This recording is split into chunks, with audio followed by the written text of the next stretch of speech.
everyone. So we're on our series of Shuba Crush Sundays, and today we have special guest Val Bodurtha with us. Hi, Val. Hi. Hi. So Val is a student at the University of Chicago, and she has published this amazing book, The History Makers, and we're super excited to be talking to her about it today. Val, can you just tell us a little bit about yourself? Like, what are you doing? What are you studying? I'm a senior at the University of Chicago. I study classics. I'm a classics major, statistics minor. Oh. Yeah. Oh, wow. Okay. Cool. Yeah. Sweet. All right. So tell us, what is the concept behind the History Makers, and who or what inspired it? Well, I was a senior in high school, and I was taking a world history course, and we only spent a couple days on the Aztecs. Okay. Which felt off to me because at the time they were one of the greatest empires the world had ever seen. They actually had colonies, which was interesting, and a whole system of tributaries and some of the greatest technology the world had ever seen. They were snuffed out very quickly, and as I say in the book, it was a perfect storm that allowed the Spaniards to conquer the Aztecs. Because the odds were not in the Spaniards' favor, but they came at the right time when the tributaries were in revolt, and also the disease, which we all know about, that also did a lot. So I kind of always lamented that we didn't focus more on the Aztecs, and lamented that people don't know that they were such a huge empire. So so this problem came to you when you were in high school, right? You realized that this was kind of an untapped area, but when did you actually start writing?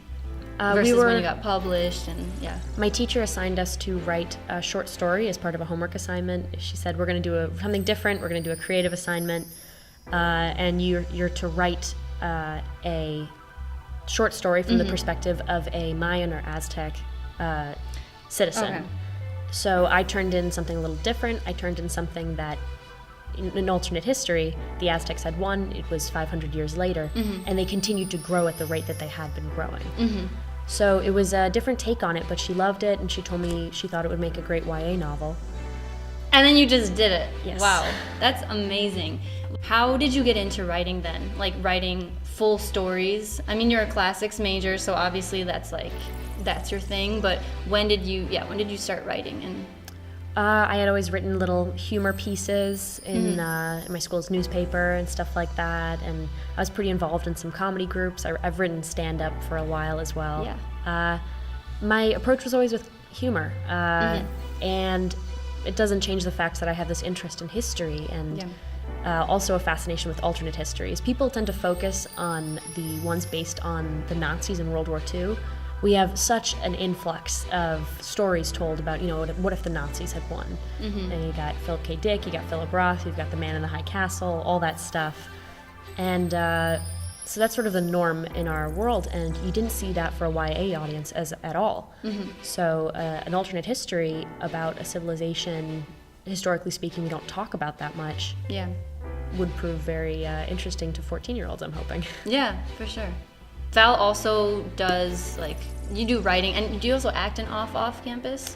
I used to. Okay. Off campus is the second oldest improv and sketch troupe in the U.S. I am now the production manager, so I'm usually up in the lighting booth instead of on stage. Okay. I still do a little stand-up here and there. My friend Andrea, we did an improv pre-show thing, but that's mostly just to keep me limber. I wouldn't pursue performing. I actually prefer writing. But it's how much of the research did you have to do before you actually started writing? Because I'm sure you had to read hundreds and hundreds of pages, right? I read a decent amount. Yeah. We had covered it a little bit in the AP Worlds class, and I did a little of my own reading with using the school library. I've taken some classes here, and the editing process was here. So, I did do a ton of research to figure out exactly what made the ancient society 500 years ago tick, and sort of extrapolating off of that. And my book, it's somewhere in between historical fiction and science fiction. Yeah. And it has little to do with our modern world. You can draw comparisons that I inserted, pro-democratic values, that kind of thing. But it's still sort of a what could have been for a great society. Yeah. Sweet. So what's next? do you think you're gonna publish something next? Are you gonna, like, what direction are you kind of taking your skills in writing in general? Is there gonna be like a sequel? Maybe. I am about to read this. I haven't read it just yet, but I just got my copy, so I'm really excited. But I don't know if this is like, if there's room for a sequel for this story, or There could. I left it open-ended a little bit. I mean, you know, the reading age suggested is 13 plus, so, you know, it is for younger audiences. I'm over that. I feel in that range. Yeah. Well, so I hope you enjoy it. It's supposed to be sort of a fun read. And if you learn a couple things about ancient Aztecs at the same time, that's great. Yeah. But I hope you just mostly enjoy it. Okay. I'd love to keep on writing short films, maybe another novel on a different topic, something like that. So Mila is one of the main character. Is she kind of based off of you, or because you No. No? Okay. I actually created a protagonist that would fit the alternate history. Okay. I created someone who could start sort of within the society and slowly realize things about the way things are perpetuated and how propaganda can be misleading. So she starts from a place of privilege within this society that, you know, had colonies like the Tlaxcalans. And she is created sort of slowly to learn, and you learn with her about problems in society and how to face them and what to do.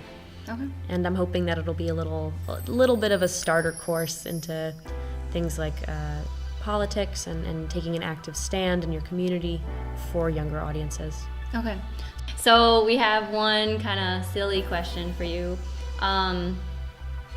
If you were a movie character, or rather, okay, I'm going to rephrase this.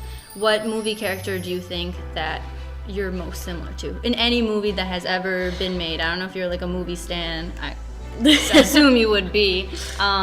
Who is it, and why? Whenever my friends and I play which character would you be on Game of Thrones, I don't know if you watch Game of Thrones. That is a huge part of culture I have currently missed out on. I will get to it after there's Gossip this character Girl. Samwell Tarly, and everyone compares me to him. And when we play that game, so that's the first thing I'm thinking of right now. That being said, you know, that is a little self-deprecating. They're trying to mess with me when they say that. Look up Samwell Tarly, you'll understand. Okay. He's kind of a nerd. Awesome. Well, that's great. Thank you for coming and speaking with me today. Everyone, check out Val's book. We're going to get some shots of this later. This has been the Shuba Crush Sunday series. Theme song is coming up. It's gonna be like something like do do do do do do do do do do do do Shuba do do do do do do do do do do do Crush series. No, sorry. All right. I thought we were repeating it. we're gonna work on that, folks. But that was my bad. Okay, wait. Actually, also, do you have any like social media links that you'd like people to follow you on? You can look up the History Makers on Facebook. I'm not so into social media. I'm not very good at it either. That's fair. Okay. Well, thank you, Val. All right. Thank you so much for having me. Yay.